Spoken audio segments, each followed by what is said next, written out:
Hi guys, it's Circle M. Thanks so much for tuning in. Today we're going to do the visible light signature that you may unintentionally be emitting while you're in the field. The reason I'm doing this video is because one time I was out on a training exercise, and when we had come up to an area where we were supposed to be ambushed, the Op4, and we had night vision on at the time, the Op4, being impatient or bored or whatever it was, he had pulled out his cell phone to check his text messages.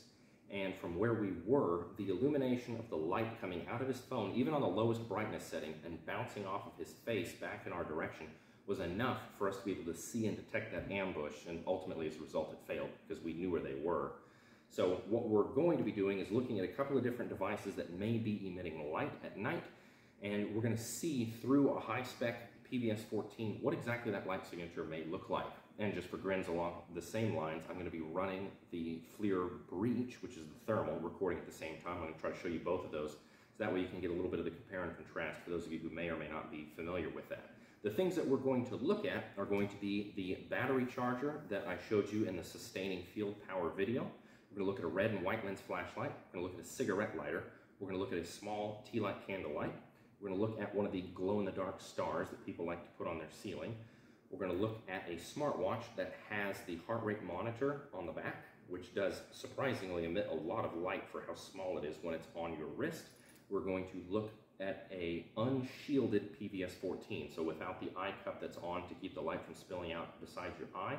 We're going to look at a cell phone, and we're going to look at the Baofeng radio. You'll notice on the one here, I have a small piece of tape covering up the little light bulb that's here to prevent that light signature from happening, but if you forget or it falls off, this one is unshielded. You'll see it actually does put out a surprising amount of light. Sometimes that light, even if it may not directly reflect off of you as readily obvious, it can reflect off your background, which includes trees or bushes or buildings. So we're going to look at all of those. Hopefully this will put a little bit of this in perspective for you so you can be conscientious of your light discipline when you're out in the field. So I'll save you a little bit of the disappointment, and I'm just going to show you the thermal here as it was mounted. You can see my unappreciative, unhappy, unwilling associate standing down there. He's not giving off a super great heat signature, which is why I decided not to have this split screen. I'm just going to give you a little bit while I narrate here. You can see him walking and turning a little bit, but due to the fact that it was like 105 today, everything had heated up so much that the thermal was not giving me the really clear picture like it would in the winter.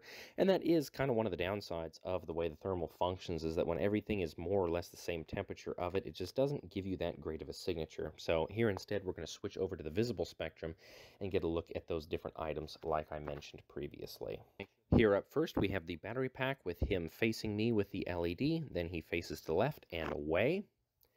Now we have the red lens flashlight facing me. He faces the left, and then he faces away. You can see that splash. Here's the white light facing me. Then it faces to the left, then it faces away. Again, look at how much is splashing off of those trees and other foliage. Here's the white high facing me. Here he moves and he faces to the left, and now he faces away. Here is the lighter. He's sparking it a couple of times. He's having a little bit of trouble getting that candle lit, but even that single spark is quite visible. Now the candle is finally lit. He's facing me. Now he's going to face to the left, not very much change there, and now he faces to the rear where his body blocks it out actually surprisingly well. Now we're on to the watch, which does let out a lot of light.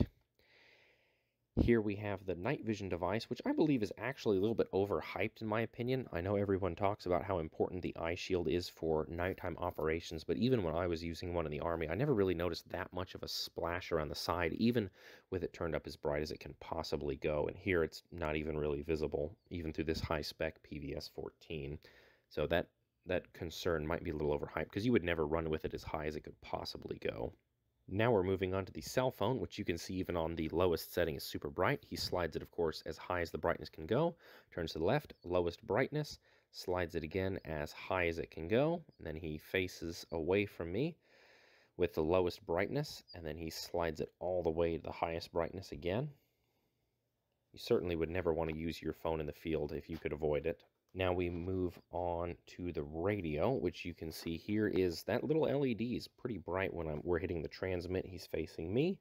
Finally, this extra little bonus footage of me just walking up to him, the thermal will get a little bit better clarity as we get closer. So hopefully this was super helpful to you in realizing exactly how visible that light signature is when you are at night, especially if someone's looking at night vision. It is incredible what night vision is able to see. So all in all, I hope this was very helpful to you. I want to thank you again so much for tuning in, and I hope to see you next time.